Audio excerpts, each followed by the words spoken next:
नमस्ते बच्चों, आज हम पाठ 9 सोने का खेत का अध्ययन करेंगे।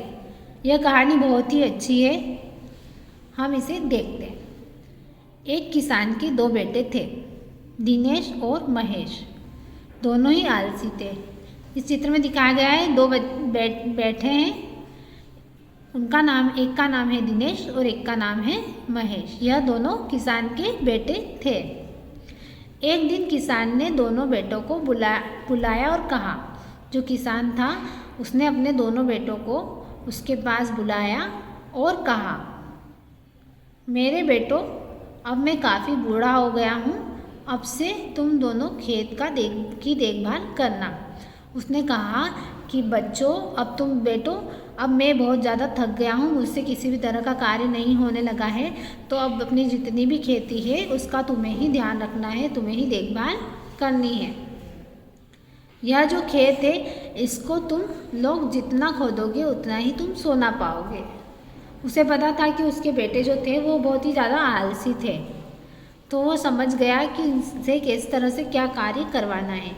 तो उसने कहा कि तुम इसे जितना ज़्यादा खोदोगे उतना ही ज़्यादा तुम्हें सोना मिलेगा, क्योंकि वो दोनों बेटे जो उसके थे वो बहुत ही ज़्यादा लालची थे।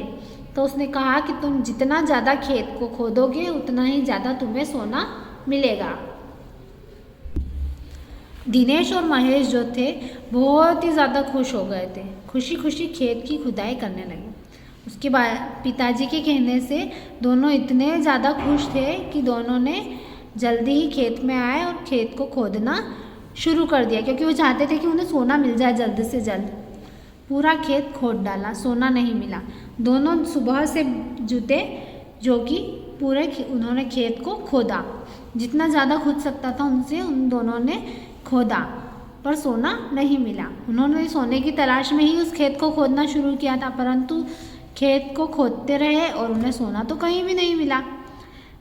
तब पिताजी बोले, हमने पूरा खेत खोद डाला लेकिन सोना नहीं मिला हमें पिताजी। उन्होंने उनके पिताजी को जाकर ऐसा बताया कि हमने तो पूरे खेत को खोद लिया, आपने कहा था कि खेत खोदेंगे तो सोना मिल जाएगा, परंतु हमको तो सोना ही नहीं मिला है। वो सोच में डूब गए, उनके पिताजी के पास जाते हैं और ऐसा कहते हैं, ठीक है, जब तुम दोनों ने खेत खोद ही डाला है तो अब उसमें बीज भी डाल दो। उनके पिताजी का कहना था कि तुम दोनों को सोना तो मिला नहीं, पर अब खेत पूरा खुद चुका है, तो एक काम करो, तुम बीज ले जाओ और उस खेत के अंदर बीज डाल दो।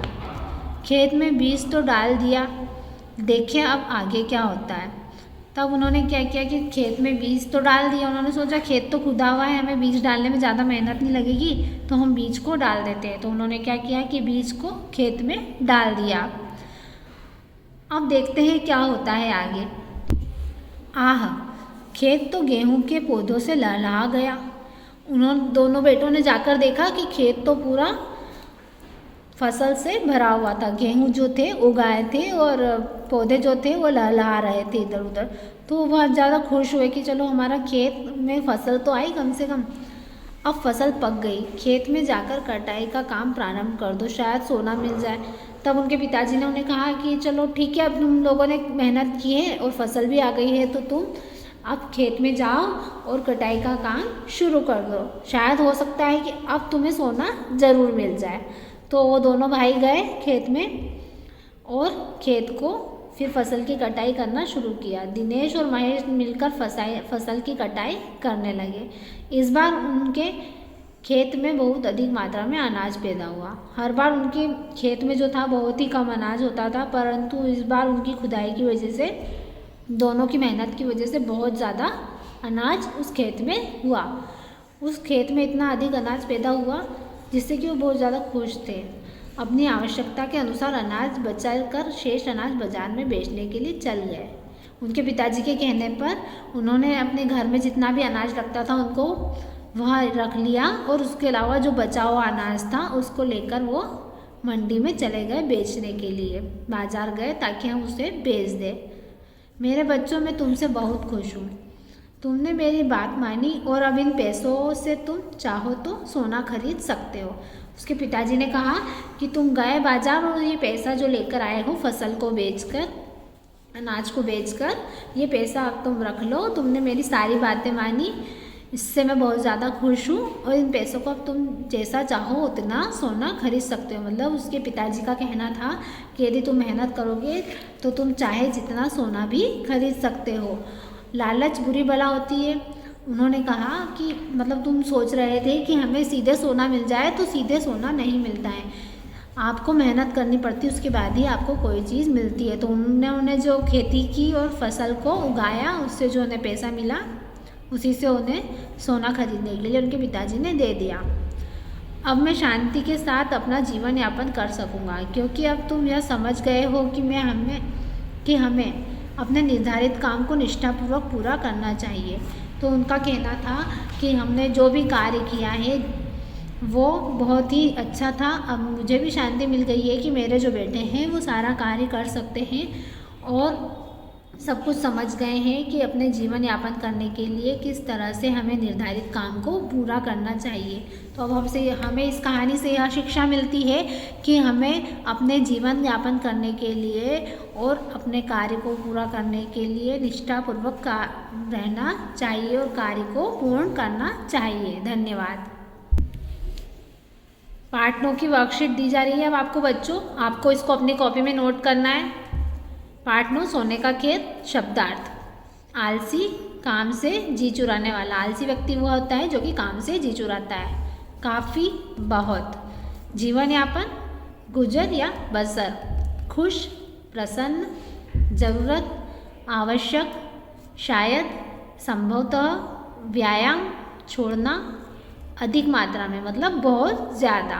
खुदाई, जमीन को खोदना। प्रारंभ, किसी चीज़ की शुरुआत करना मतलब शुरुआत। निर्धारित, पहले से तय। शेष, बचा हुआ। प्रश्न दिया है हमने, निम्नलिखित प्रश्नों के उत्तर दीजिए। प्रश्न नंबर पहला है, किसान के कितने बेटे थे? तो किसान के कितने बेटे थे? 2। तो किसान के 2 बेटे थे। प्रश्न नंबर दूसरा है, बेटे किस स्वभाव के थे? तो उसके जो बेटे थे वो किस स्वभाव के थे? तो बेटे आलसी स्वभाव के थे। प्रश्न नंबर तीसरा है, बेटों को सोना कैसे प्राप्त हुआ?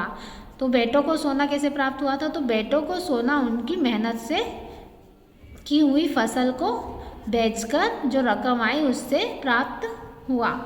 प्रश्न नंबर चौथा है, किसान ने बेटों से खेत में क्या खोजने की बात कही थी? तो किसान ने बेटों से खेत में सोना खोजने की बात कही थी। प्रश्न नंबर 5वां है, किसान की बात सुनकर बेटों ने क्या किया था? तो इसका उत्तर है, किसान की बात सुनकर बेटों ने खुदाई करने लगे थे। प्रश्न नंबर 6 है, खेत में सोना न मिलने पर पिता ने बेटों से क्या कहा था? तो इसका उत्तर है, पिता ने बेटों से कहा था कि तुम दोनों ने खेत खोद ही डाला है तो अब इस खेत में बीज भी डाल दो। प्रश्न नंबर 7वां, बेटों को अपने पिता की बात कब समझ में आई थी? तो इसका उत्तर है, बेटों को अपने पिता की बात जब समझ में आई थी जबकि उनके पिता द्वारा दिए गए आदेशों का पालन किया और अंत में वह सोने के रूप में प्राप्त हुआ था। प्रश्न नंबर 3, जोड़ी बनाइए। किसान, बूढ़ा।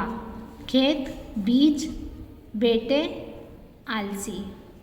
कर्म, मेहनत।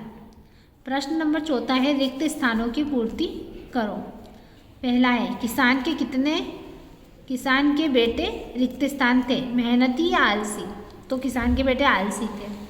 दूसरा है, खेत खोदने पर सोना रिक्त स्थान मिला या नहीं मिला? तो नहीं मिला था। तीसरा है, खेत में गेहूं के पौधे लहलहा उठे थे। आम के या गेहूं के? तो इसमें आएगा गेहूं के। चौथा है, मेरे बेटों अब तुमने रिक्त स्थान करना सीख लिया। मेहनत या आलस? उन्होंने मेहनत करना सीख लिया था। धन्यवाद।